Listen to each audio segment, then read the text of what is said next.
Entiendo que sí, por lo que he visto y leído a través de ustedes mismos. Entiendo también que hay un acuerdo entre los medios de comunicación y las personas que definen la creación, derogación o modificación de la norma jurídica, que es el Poder Legislativo, a efecto de, en este mismo mes de marzo, por lo que he leído y visto, revisar esa normativa y poder establecer los parámetros necesarios a efecto de que si hay la urgencia de reformar o modificar ese 335A, creo que se proceda de manera inmediata. Nosotros en el Poder Judicial abogamos indiscutiblemente por la libertad de expresión.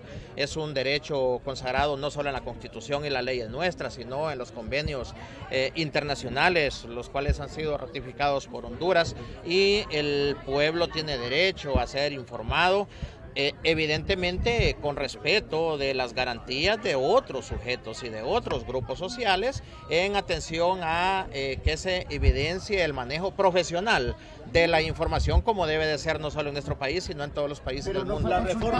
Bueno, yo no quiero emitir criterios a priori de manera preliminar, porque no corresponde en este momento. Reitero que abogamos nosotros de manera concreta por la libertad de expresión, porque se cumpla el derecho de ustedes, los periodistas, a informar y de la gente a ser informada.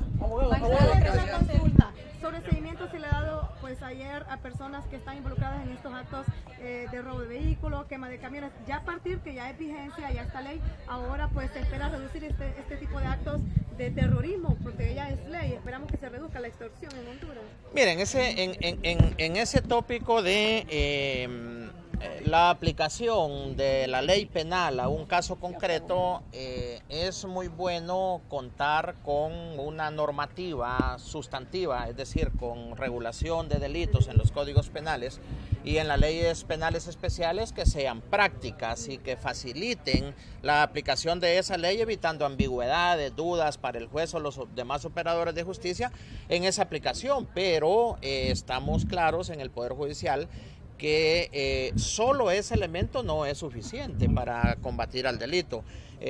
Necesitamos, como ya se ha dicho hasta la sociedad, que la investigación criminal que corresponde en este momento a la ATIC del Ministerio Público y a la DPI de la Secretaría de Seguridad sea cada vez más propositiva, más ingeniosa, a efecto de poder desplegar con respeto de los derechos de las personas investigadas aquellas técnicas de investigación que nos permitan el esclarecimiento de los delitos y la identificación de las personas que cometan esos delitos. Podemos tener leyes muy buenas, muy sencillas, simples, pero prácticas, pero si en el marco del proceso penal judicial no se allegan los elementos de prueba por parte del ente acusador, difícilmente se van a obtener autos de formal procesamiento, sentencia condenatoria. Todo lo contrario, van a ser sobreseimientos. En pocas palabras, magistrado presidente, si el Ministerio Público no lleva suficientes pruebas ante un juez, el juez está en la obligación de dictarle un sobreseimiento provisional debido a que no hay pruebas. El artículo 336 del Código Procesal Penal, que es el que regula ese punto en específico, dice que el juez, el tribunal de sentencia, solo resolverá exclusivamente con vista de las pruebas que se lleguen al proceso. Nada más fuera de él tiene en cuenta el juez para tomar una decisión respecto de estos temas en un proceso judicial en materia penal. Nosotros sí creemos firmemente que la investigación ha mejorado sustancialmente en el país, esencialmente a partir de la puesta en funcionamiento de la Agencia Técnica de Investigación Criminal, pero reconocemos los operadores de justicia que hace falta un camino por recorrer en el tema de llegar a un ideal en cuanto a la profesionalización de las entidades que investigan la parte criminal por concurrencia de delitos. El tema de la reducción en la tasa de homicidios es una tarea todavía que hay que trabajarla eficientemente a efecto de que podamos reducir todavía más esa tasa de homicidios por cada 100.000 habitantes que tenemos. Presidente, un juez en este momento, ¿cómo debe de valorar? ¿Prevalece un acuerdo entre el Colegio de Periodistas y el Congreso o la ley vigente en el artículo 335B? ¿Prevalece? Para un juez, ¿qué debe de prevalecer? ¿El acuerdo? Para pregunta. Ya. Mire, la función de cada juez está delineada por el 303 de la Constitución.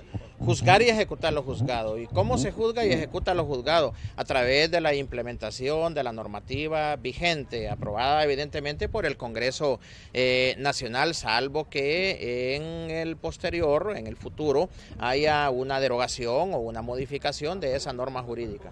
Presidente, se habla de la celeridad de la justicia, pero hace varios meses que renunció o se excusó la magistrada María Fernanda. ¿Para cuándo se van ya a determinar quiénes son los jueces que van a tratar el tema Astrofarma y la celeridad en el caso del Seguro Social? En ese caso en específico, lo que tengo entendido de manera extraoficial es que la Corte de Apelaciones, nombrada dentro de los 15 magistrados de la Corte Suprema de Justicia, se ha estado reuniendo para abordar ese tema en la discusión y darle el trámite que corresponda de acuerdo al Código Procesal Penal.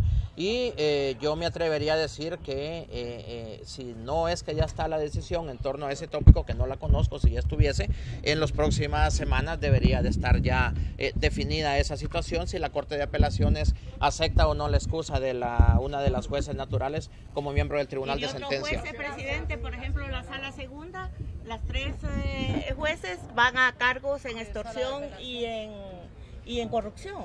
Y tenemos una doble tarea ahí en el tema de la Sala Segunda del Tribunal de Sentencia, incluso antes de conocer que 3 de los 4 jueces de ahí se marchan a ejercer funciones en materia de corrupción y en materia de extorsión.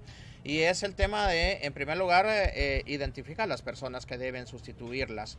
En inicio quizás sea por la necesidad y urgencia de funcionamiento de la sala y para no paralizar la aplicación de justicia de manera interina, como lo propone la ley, para en la brevedad del tiempo llamar a concurso para las plazas en propiedad. Y lo segundo es en ese tema de Tribunal de Sentencia en materia de competencia nacional, no solo contar con esa sala, sino contar con otra sala adicional a efecto de que puedan salir o sacar el trabajo que se tiene en el marco siempre del Plan Nacional de Erradicación de la Mora Judicial, que estamos, reitero, a propósito de este plan de erradicación de la mora, proponiendo actividades, reuniéndonos con defensores públicos, con inspectores de tribunales, con jueces, con magistrados, a efecto de que todos puedan contribuir en la reducción sustancial de la mora judicial. ¿Es ilegal el fragmento que ingresaron de apología del terrorismo cuando no tenían conocimiento la Corte Suprema de Justicia? Me encantaría darle una opinión y la puedo tener, pero en este momento sí la ley me limita, digamos, y me prohíbe referirme a ese tópico, puesto que sobre ese tema pueden venir a Corte Suprema de Justicia solicitud de opiniones en torno a lo que establece el 219 de la Constitución. Siento que le pido comprensión en ese punto. Una última pregunta, ¿qué está pasando con el personal de contrato que anteriormente ellos firmaban el contrato cada año y ahora se está haciendo cada 3 meses? Sí, estamos haciendo una revisión específicamente por parte de la dirección de la carrera judicial a efecto de que podamos identificar caso por caso, función por función, la necesidad del trabajo que desempeña cada persona y que lo esté haciendo de la manera que ordena los protocolos y la reglamentación del Poder Judicial. No hay ninguna intención, Ronnie me preguntaba eso hace un mes más o menos, en torno a los contratos hay alrededor de 600 personas bajo esta modalidad de contrato y no es la intención de ninguna manera proceder a despedir a nadie de estas personas, solamente identificar que se necesiten estas personas en la dependencia donde están, y si se identifica que no se necesitan o que hacen un trabajo superfluo en esa dependencia, entonces reacondicionar o reorientar a esa persona a otra dependencia, no despedirlo. ¿Hay posibilidades que den permanentes? Claro que sí, hay posibilidades, deberíamos de establecer y estamos trabajando en eso, un programa de aunque sea gradualmente, ir convirtiendo esos contratos en acuerdos, lo que implica que a esta persona gradualmente se le reconozca su antigüedad y se le verifique su acuerdo. ¿No es considerada una ventaja en cuanto a los operadores de justicia de purgar una pena en un centro que no sea penitenciario, sino una unidad militar? Bueno, se toman en cuenta ahí, entiendo, factores para la toma de esa decisión. Uno de esos factores es, por lo que he escuchado y en las deliberaciones privadas que se ha hecho en relación a ese tema, es que se pondría en evidente y franco peligro a una persona que ha estado en contacto directo con los delincuentes en su momento combatiendo al delito en el mismo sitio con ellos.